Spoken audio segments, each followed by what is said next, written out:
Hello everyone, welcome to Mobile Techland. Today I'm gonna show you how to select any subject in Photoshop.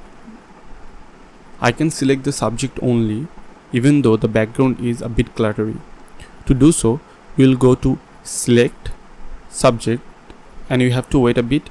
Then you can see the fine dotted lines. Then press Ctrl J on your keyboard. It will create a layer. If you uncheck the bottom layer, you can see it selected our subject beautifully. You can now move the subject, and if you uncheck the bottom background layer, it will create a proper PNG. Let's repeat the same thing with our next image. Sometimes you have to press OK. As you can see, our subject already had some stuff in front of it, so the subject selection will also select the whole thing. And finally, sometimes the subject selection tool tends to select some unnecessary stuff too, but if the stuffs are not on top of your subject, then you can easily erase it. So that's it, and you can now easily create a lookbook. Thank you very much for watching. I hope you liked it.